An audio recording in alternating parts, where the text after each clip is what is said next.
All right, so Phil Tippett's Mad God. I have seen the movie 3 times in the theater while it played in Portland. This is the artwork that was done at the Hollywood Theater in Hollywood in Portland, Oregon. I saw it opening night and I saw it today. I saw it closing day and I snuck one in between there because this is a profound film with a lot of depth and I haven't read anything about it. My approach here is to answer a question as you, the audience, would ask of me, like, so tell me about it. What's the movie about? Tell me about it. Well, it's a complicated answer. So this is going to be my best attempt to lay out what the movie is about for me, and I'm gonna just for ease of me talking about it, I'm just gonna kind of project that this is a interpretation that's true, but there's a lot of interpretations to this movie. This is so deep what this film goes into. So bear with me. I did actually take notes. I mean, I took as I was in the theater today, as my last time seeing it, just sort of taking in the more cerebral attitude that I wanted to do a review video. But the first time I saw it, I was just absolutely hooked in the emotion as an audience member, in the story the way it unfolded, the cosmic journey, the hero's journey, the life that we live, the way we treat one another. I mean, I was just so enthralled with that the first time I saw it. And now that I've seen it several times, I could tell you this movie has a very direct and linear storyline. It's actually pretty simple to follow once you kind of know what's coming. That's the big giveaway, is you kind of have to see it to know what's about to happen, and then you can easily follow the story. So it does make a lot of sense. So let's get into it. I'm just going to go through the movie and talk about my own experiences and my own thoughts about the film. So, I've seen a lot of movies. I've seen The Brothers Quay. I've seen Jodorowsky's Holy Mountain. Even City of Lost Children I would put into a genre like this. I was talking to audience members and people that were there. They were familiar with these movies. They'd seen them. I mean, it was a lot of nice conversations that I had with the people that were there too. But there's a lot of sort of homage and inheritance from cinema past and stop motion animation from the past and present. Certainly 2001: A Space Odyssey is inescapable. The obelisk, the monolith, you'll see that in different parts of the movie actually as well. So, okay, the movie starts, Babel, and it's playing uplifting music. And this is man without machine, without mechanization, building this tower. God gets angry and he goes through the Leviticus about your cities will be in ruin, your cults will be destroyed. And the movie kind of starts with, I'm going to call him hero number one. I've seen other people call these characters the assassin, but there's 2 phases to the hero. So I'm going to call this hero number one that comes in, and he eventually dies. But hero number one, there's smoke and fire and the eyeball and the tower, and that is entering sort of the realm of mysticism here as we descend amongst a barrage of security, a barrage of fortifications and sentries and turrets and lighthouses. You sense that you're in hostile territory. You better be very careful about what happens when you land. And so we enter into that world. We overcome that battle. We have a map, and then we later, through our journey, descend deeper than that. We now go through several layers of depth, and we pass through a hall of totems. And I've looked closely now at this scene. There's the obelisk, George Washington monument, but it goes much further back than that. Anubis is in there in the corner. Dusty old gods. We don't worship. We don't pay any reverence to these gods anymore, or these totems, these idols. There's no one worshiping them. They're just one amongst many, cast aside. And we keep going now into a more and more alien world, and there's like a big alien skull that actually protrudes out of the rock work, like as hero number one lands out of his capsule. The door opens amongst the larva stages of the grubs, but it's just a very early stage, and we later see these become grubs that are used to feed the monsters, to feed the machine. It's like, but he's landing amongst the being which contains in it all the energy for a transformation. And it's very important. I mean, all the subtlety of this stuff throughout the film, because there's a lot of transformation that happens. So this is saying, the energy is contained. It will not come out the same way. You will not come out the same way. This movie has a very direct ask of the audience. The movie has a very unique plotline ending, then a subsequent sort of 2-minute deterioration and cuckoo clock coming out. That is actually the ask of you as the audience member, your participation. For whom the bell tolls, it tolls for thee. What are you going to do about it? The hour is nigh. This movie asks a lot of the audience, and that is one of the final asking points. But it's all connected like this. So we're back now. I'm talking about him landing the larva.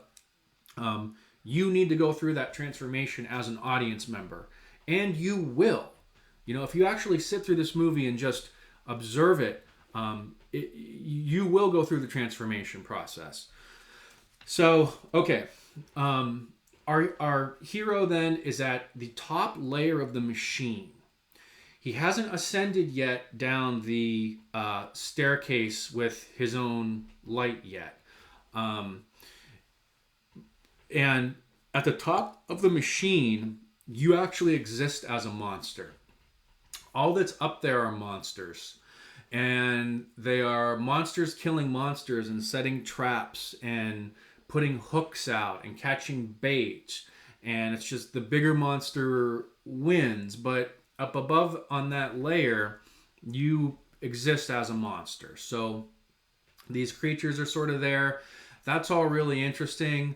The little worm character who you meet very briefly because he gets killed and eaten, that's like William James' worm at the core of your usual springs of delight.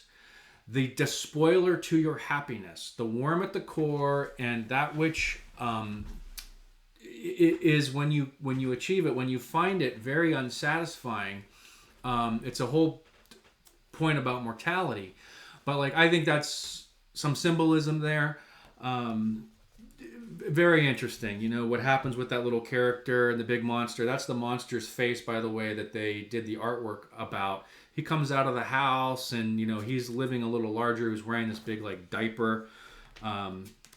Pretty interesting. But he goes ahead and he kills the little worm character.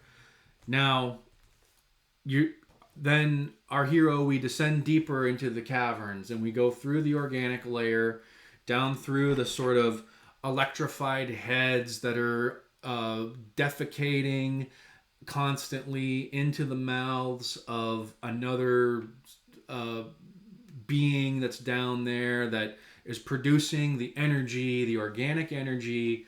But it's all shit going into us. There's a whole context here about animal torture, animal abuse, the industrialization of big agriculture, factory farming, eating grubs. Okay, that's a subtext. But it is in this movie, and it's just like kind of building through as you're descending these layers and you're witnessing these horrors that are committed upon people and animals. There's a monkey chained up as we look in a doorway, and then there's two little like badger things fighting, and one has like a fake, like a doll's head on it that it got from some junk that we threw away. But then there's this doll sort of covered in fecal matter as a female, sort of giving this masturbatory gesture with her hands and trying to like seduce the hero, and he turns away from her. That I think is a really big nod to the Brothers Quay and the Marionettes, the type of work that they would do. Sorry, my computer. Okay. Yeah, so that is ignored. We do not fall for that as the hero, as in sort of Vice. And, I was looking for like the seven sins and other things, and there's a lot of that going on. But we turn away from Vice, okay? And we continue to descend, and we see, okay, the electric head, the torture of the big grubs that they're feeding one another, and these husks that are being built, these husk people that once were, before the mechanization came and took away what it meant to be a person. What you see, there's a quick scene where you see the husk people being created. They are not searching for the myth from God to man. They are from machine to man. Their myth is replace God with mechanization, because they're having to build the Tower of Babel, right? I mean, you kind of see this repeatedly, and they sacrifice themselves without any care or thought amongst the fire, and they incinerate and burn in, and they're totally disposable. No one cares about them much. Strangely, the final scene where we see the husks is our hero and the husk person trying to reach out for some kind of friendship, some camaraderie, right? But none to be found in this world. This is a fallen world, and it's replaced mythologies with like the technological superstructure of surveillance. And as you watch these husk people, they're monitored, and there's a scene where the husks are building and stacking the stones, and I think the stones are actually made from them as well, sacrificing themselves to like into the fire. And this mechanical being comes out, grabs the stones and moves them around, and meanwhile, the dominoes are teetering. This is like Peter Bruegel's Tower of Babel. The whole thing is listing. The whole thing is falling, right? I mean, under all this watch and supervision, it cannot eliminate incompetence. And so they're knocking each other's stones down. They're being crushed. I mean, it's so funny in a dark way about a current statement on a lot of where we are in 2022. We hope things turn the corner here, but a lot of things are just breaking down. They're just not working. I mean, we've put incompetence at positions of power, and it's not, yeah. So, after all this, and like the importance of Babel being built is at all costs, right? I mean, there's like nuclear power plants and trains, and just get out of the way. This has to be the purpose here. We must reascend into God as our source of myth and meaning in our lives. And if you've watched any of my other YouTube videos, I did one on the postmodern condition here by Leotard in Don't Look Up. Well, it's very much alive in this. It's strange. These books have not left me. I still have them here, and I did that one like several months ago. But this is kind of how we find ourselves, and we're going to keep getting into it with a lot of things. The rainbow and meaning here. But, okay, so these machines, and they're zooming these qubits, and to use a biblical term, of material at all costs. So we see this. We run into another one of these like demon creatures here, skinless heads, and the husk person is. We're escaping. We're getting out of there. Still as the first hero, and then we reach As the map falls apart, the first hero actually reaches the destination, the bomb site. We open up the briefcase, we see the bomb. Amongst all the other briefcases, some of them open, some of them closed, some of them piled up. Why, we have reached a point many people have reached, and yet it's not destroyed. So the bombs either have not gone off or there's something else going on. Well, this is where the first hero gets killed, and the light burns out. He is attacked by a mechanical creature, and now we have a break entering into the medical system. All right, this is another thing of the system's not interacting, but this is a medical system now, and the characters gets timed with the clock of mortality, right? And we're gonna see that like the I call him the hermit, who serves the plague goddess. He lives without time. His clocks are all dusty. He can exist without time. But for our main character and for us as mortals, we are bound by time. The clock is being set, and the clock never goes off. We have to recover from our almost death. We are awakened inside of a facility that is barren, bloody, has no touch of humanity, has no woman's touch, has nothing, right? It's a barren cubicle hell, where hell is actually enacted as torture upon those who are, our heroes here. And so he's being sort of revived, and the clock there's a lot of just sort of setting up musically to synchronize the audience and get these other deeper ideas going. There's just some of that here until the doctor comes in. Hero number one is dying on the edge of death, and the doctor starts exhuming the body. I had to look closely here to see that like how the feet were, and like, yes, I do indeed believe this is the first hero.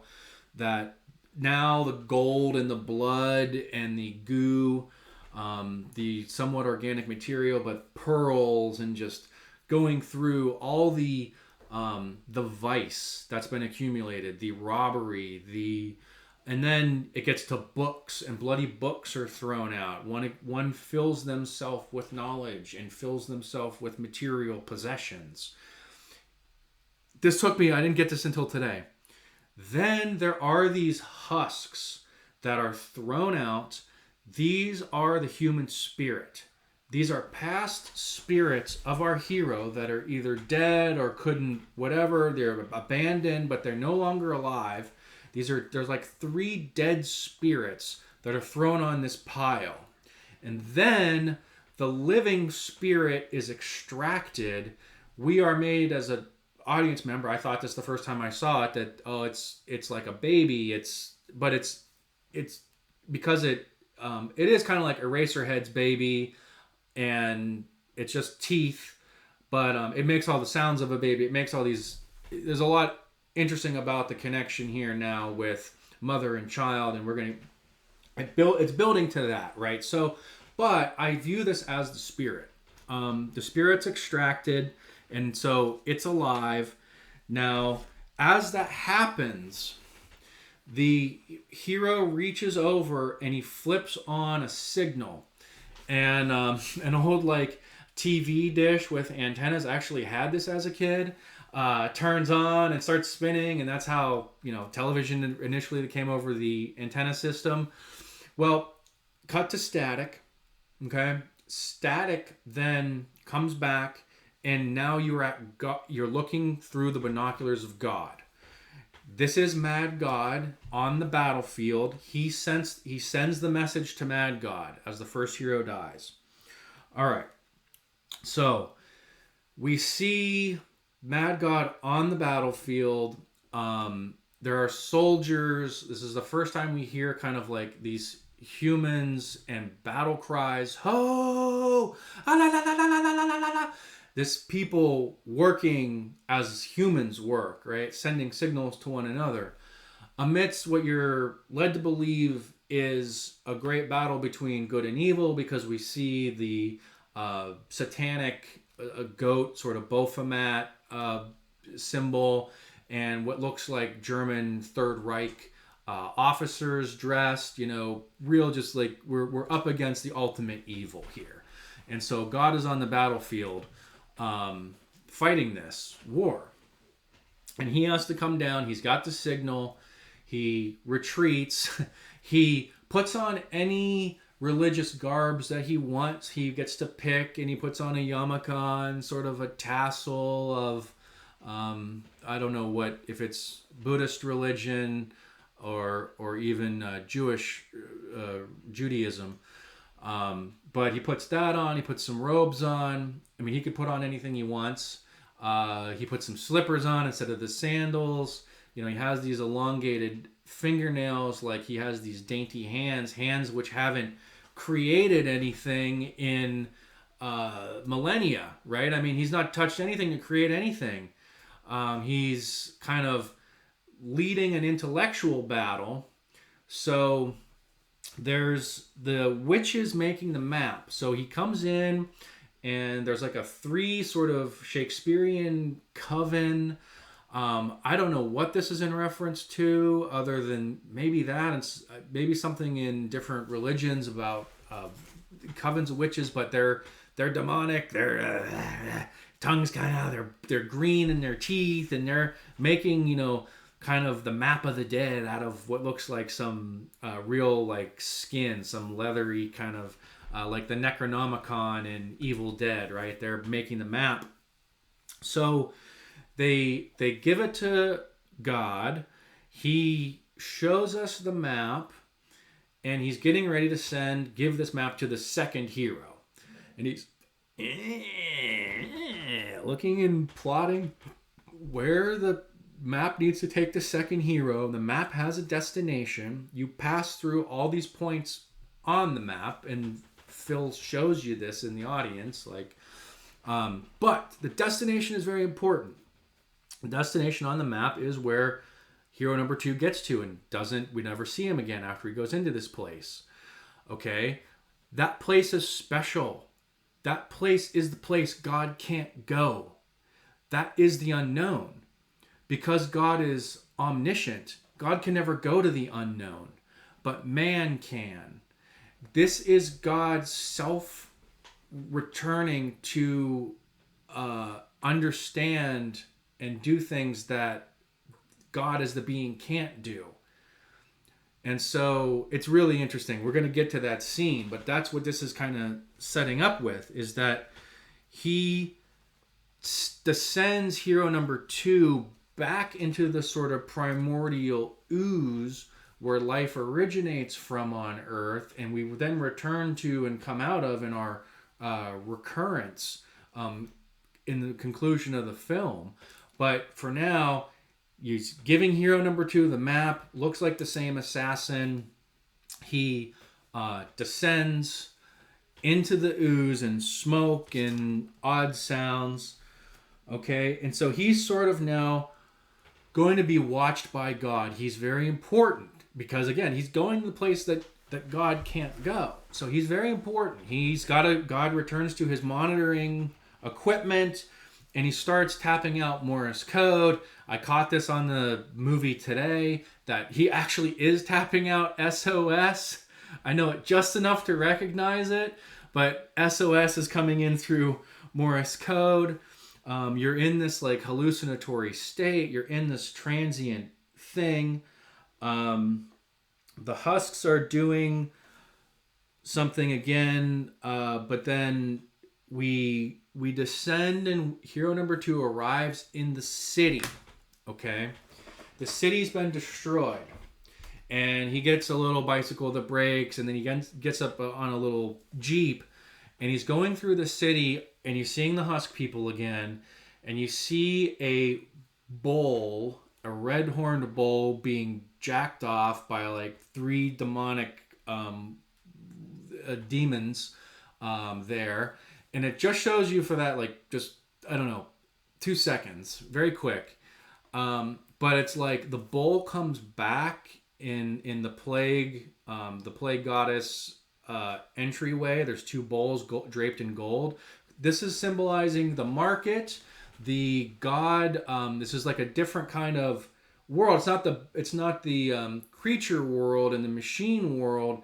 This is like the the world kind of we inhabit now, where the market's gone mad and destroyed the very existence. And so the bulls are kind of like the gods left standing in this world, a different part of it. But, there are some Husk people, there's some crossover, but we going through as hero number 2, and we check our map, we come to the cemetery, and we have to pass through death. Hero's a little scared, foggy skulls, great scenes, eloquent shots. I mean, everything's taking you there psychologically on this journey. You're going to pass through that point on the map. Then the hero has to... Okay, so... And because God is not afraid of death. That doesn't fear God. God didn't send him there. God's already gone through death. So, goes to war. Goes through the battlefield. A place God can go. So those are symbols, and passing through, and he has to get to he goes down through a little cave. Just as he's approaching his destination, he goes down into a little cave with some shadows on the wall, some old sort of like French, in like Chamonix, and I can't remember the famous caves off the top of my head right now. But, those are the oldest pieces of art that we have on planet Earth that human beings made. Outside of, like, Venus of Willendorf, the little figure head with the beehive statue that was carved. Like, the cave paintings are the oldest human connection points we have on planet Earth and preserved in France. So there's some of those. But the cave becomes very significant with the female woman who was with the doctor when they carry the spirit out. She kind of like grabs it and ushers him out. We meet her again later, but we're going into caves. Okay, she does the same thing. We're going into Plato's cave, not coming out of. We're going into light and shadow, right? Education is not freeing us outward. And so he's got to pass through the cave to the now narrow door. Again, this is the door God can't fit through. Only man can go through. There's like a great way that it's shown, but there's a narrow door.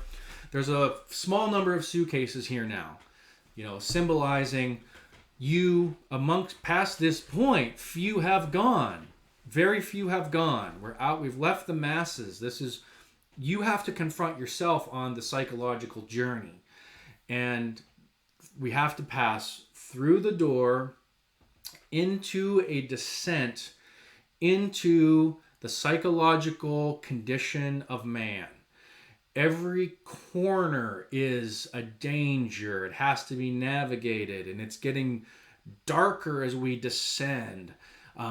This was the first scene that like really gripped me about this movie and made me want to keep seeing it to figure this part out, because it's so emotionally strong for me that going down, like descending into the journey, and you go turning his light on his vehicle as we go down, and it just winds into a darker and darker hole at the bottom, and where it comes out we don't know, but it does come out. All the things that you go into in this movie, you come out of. And so you do come out, but we don't really see the character again after that descent. So that's the end, really, of that part of the movie. Really kind of like part 2. Okay, so, just to tell you where that's going to reemerge, that's going to reemerge in the modern Babel that gets built at speed into the major metropolis, into the anarchists who plant the bomb that blows the whole universe up, destroys Babel again. But that's where this part connects to back in the movie. It reemerges there. Okay, so after that, it kind of goes dark. You transition to the medical woman carrying the spirit. And she has to come up to the great door. And this is like the epitome of the decision point in her life. Is she going to become a mother, or is she going to forego the human connection to all of our ancestry and pick a more secular path? Right? I mean, so the door opens. Is she going to be an obedient member of the state? Is she going to... I mean, there's so many interpretations here. I'm just giving you my kind of takes about this movie. She goes and meets the plague doctor. Now, the plague goddess, I call her, or plague doctor, is a woman. I know this because there's like a skinless little creature that comes out calling her mama. Mama, mama.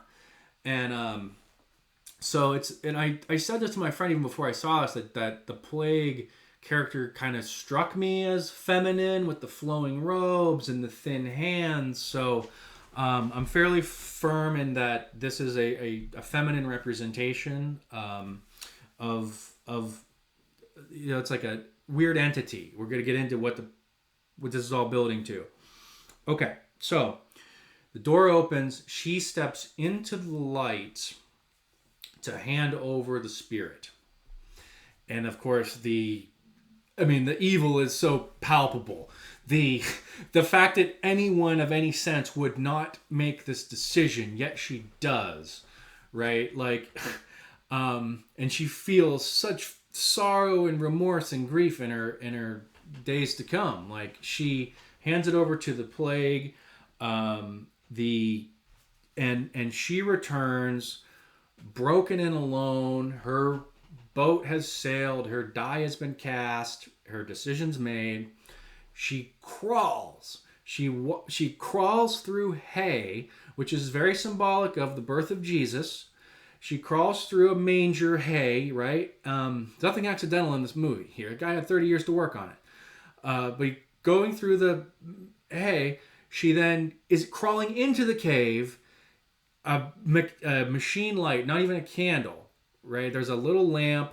She puts her head down on her little flat pillow thing and cries. A tear comes out of her face. We never see her. She never takes her surgical mask off. She's always hidden. She's always masked by the identity that, Babel wants, the systems want.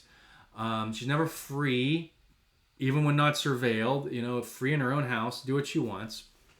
And so she lets out a tear.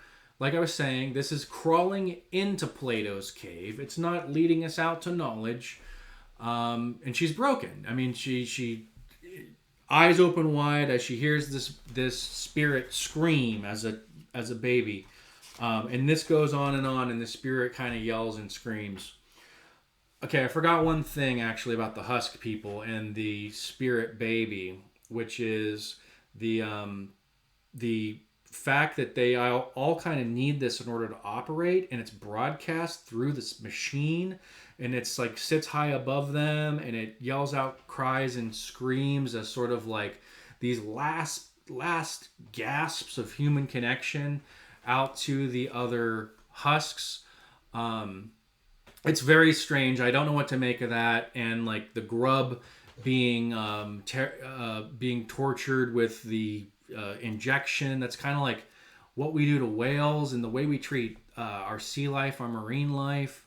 That's what it struck me as, just, totally unnecessary. But the system is medicalized, and so you always go into, in this movie, it really tears at the medical establishment and the first principle that you do no harm. It only does harm. In this movie, all it does is harm people. And it's all medicalized all the way down. with the procedures and the drugs and the injections and the serums and all this stuff. Okay, back to Plague Goddess. You see why I'll call her Goddess in a minute, because at the very end she stands before a sort of a portal system, okay?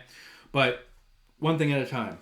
All right, so she is now carrying the spirit back through all the totems. It's really interesting. And then we meet her little hermit minion, the studious kind of man in his castle with his books and his items, living alone, right? The hermitage, the monastery, but her obedient servant nonetheless. And we descend underground to find him. He lives below ground. I didn't catch this until today. It pans down into his little house. It's pretty cool. And so we get a little tour of him. He has these creatures who fight each other in just an archetype versus archetype. I'm gonna pound you, boom, just blow. One's hitting, punch. Just hitting it, taking it, hitting each other with a shovel. And just, someone has to be left standing at the end of this. Well, it's the brains that are actually left standing, because he comes out, these guys are shoveling shit, and they're fighting, so he electrocutes them, turns it all the way up. It's kind of like the Milgram experiment, where he's cranked it. These are sub creatures, the whole animal torture and all the other things, it's like right part and parcel. And they're shoveling shit. And at the end, the one pokes each other in the eye as a symbol of a just Hatfield and McCoy's never ends. We're just fighting because you started it and you blinded me. And it's eternally there as this little thing unfolds. So brilliantly done.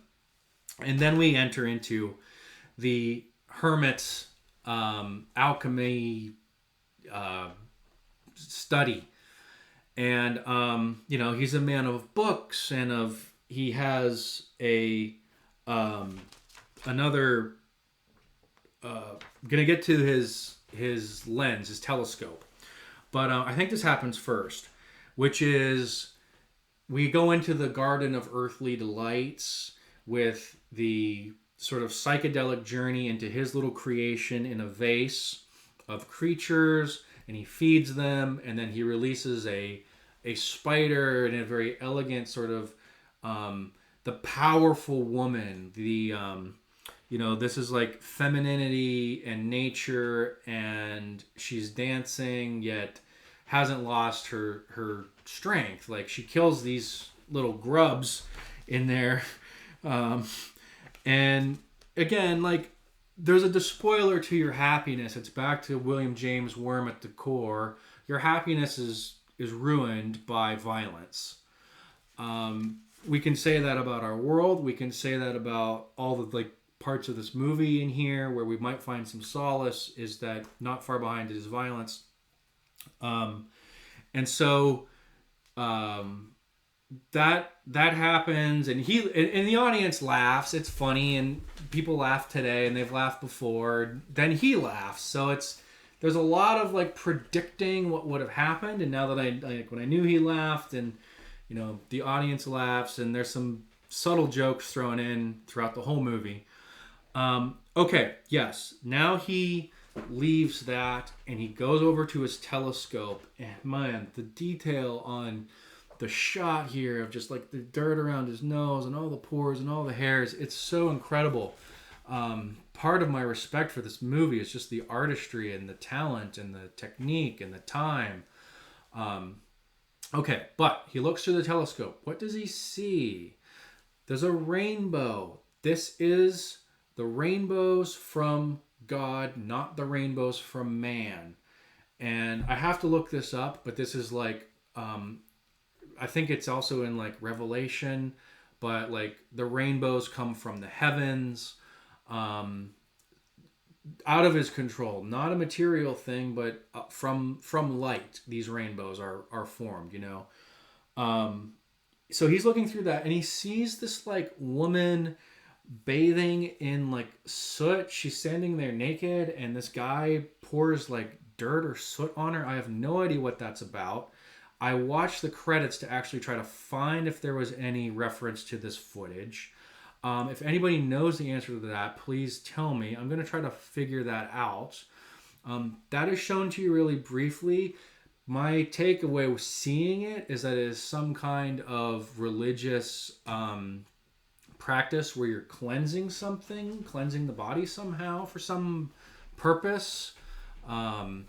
So he goes through that, blips a little bit, then he sees a atomic bomb, and then you're like the it focuses in on that and the rainbow, and this is the battle that we know God is fighting, and we've journeyed through also where these bombs are going off, and so the wars are raging. We leave the telescope, and he kind of puts some books on his shelf, and you know we have I had a lot of affection for this character, and my friend that I saw with the first time really liked this guy, so he's cool, and but he comes back to serve the plague goddess. What he has to get is the book for her magic. So he gets his books out, and they're going to do alchemy. Now, she has the spirit, and she puts the spirit into this compressor, this just fenced, you know, nothing like a crib, nothing safe about it, because the spirit's going to be murdered. And they're there in conjunction with one another, going to now crush and liquefy the spirit through compression, which is like the way that our spirits get crushed, is that they get compressed, and the world has a tendency to do that. If you can't take some punches, if you can't get back on your feet, you'll just become devastated, you know. I mean, life will just pummel you into submission. So, okay, they're very important though. Liquefaction happens.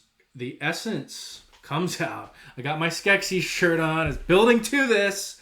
The essence comes out that has to be used in the next procedure.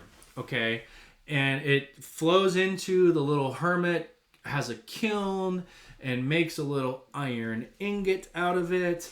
And the alchemist is looking, or the plague doctor is looking up the spell and the incantation in the big book, finds the one to do, and out comes a pile of sort of rainbow mixed dust. Not the rainbow of God, the rainbow of man. Man's knowledge. This is what Babel is about. Okay, man's knowledge is going to be taken up to this sort of hellish blue purpley porthole thing that's opened up above these steps, and the plague walks up there, and poof, something happens, and it gets rejected, I think, and destroyed, and then bam, we're in a giant spiral of the dust. There's an old creation myth like this of chickens dusting out, picking out of a feeding trough, and as the milk and dust and food and everything, that's how the stars got created. So we're back. This is the early creation of the universe. This is the creation myth here, very briefly. Is that all this dust will be galaxies and nebulas and all the things of space that we see the James Webb taking pictures of now. And we go into all that, you know, space, and there's a funny little like UFO insider joke there that like just kind of does that little sound effect. There's some great sound effects in the movie. I love when the shot is fired at the tank and it goes But there's a little sound effect, and you're going through the creation of the world once more, the universe again, and with it, the reconstitution of the spirit. So just as much as the spirit was destroyed, now it will become through the primordial ooze. So we're blasting out here, and then we're back into like little things, and we're back into the ooze of life, and boom, it bubbles up, boom, in the movie. And this is you being reborn. This is your spirit being reborn because your spirit was just crushed. But as long as we have humans out there, as long as we have something like us out there in the universe, the spirit goes onward. The spirit will never die in this sense of our life and aim and making things our art project, even living in a secular way. It's a way to live. So, okay. There's some sort of Native American music and instruments of like shakers, and just sort of you get the impression of like early what early music would have sounded like, basic instruments, and we're transitioning, and it's building. This is the real ending of the movie now. This gets built, okay, and all of a sudden we are back to seeing Babel get reconstructed out of the corner of the screen. It's building another city. It's building Administrivia. It's building people working in cubes and systems and technology. And it builds to the pinnacle, broadcasting out to the rest of the city. And there's a little aircraft hovering up there. We've built Babel again. We've succeeded in building Babel. But down inside of Babel is also embedded its destruction. There are two children who are spray painting an anarchy symbol, and they're dressed in black, and they're setting up the bomb, and the bomb blows up Babel. It blows up everything once more. For Babel is to be built, for Babel is also to be destroyed. And it we return. That is the ending of that is where our character in the unknown, hero number 2, has reemerged out of that unknown and back into sort of the conclusion of this film. That's the exit point for that. And the movie really kind of ends there, but then there is this additional ask of you as an audience member. So it goes dark after that. Everything's destroyed, and it comes back to things decaying that you saw in the movie, like the little creatures that were living inside the hermit's casing, little terrarium. They're dying. As much as we loved those characters, they become moldy, decay, and this is our life. This is about you. This is about human beings. We die. Time is not eternal for us. So what are you going to do about it? I mean, the hour is nigh. For whom the bell tolls, it tolls for thee. You better get up and you better make something creative out of yourself. And, this is the ask of taking this kind of work seriously and taking yourself seriously, but not too serious, because the cuckoo clock comes out. We should always remain we have to have laughter.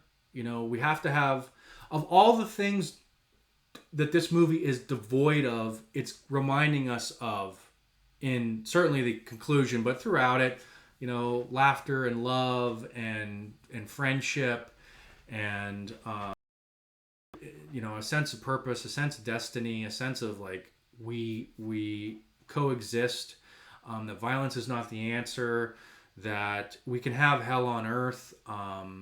All these things kind of come out. The movie ends there, and then there's this final shot of God back up the primordial ooze with another tanker ready to put another hero into, like the battle's not over yet. You know, you thought it was over, but it never ends. It's an unending conflict, and we are but actors in the passion play. It so many great movies. I mean, the point where the outside the monoliths, the monoliths are heading towards spiraling out of space, out of the explosion, is sort of like back to the 2001, how it lands somewhere else, how life goes around our universe. So that is after just seeing the movie, never anything else, not reading anything about it. I'm excited to do that. If you have any insightful comments about this, please let me know. But I really thank you for watching if you did go through it all. And I'm going to go ahead and end things now. Thanks again.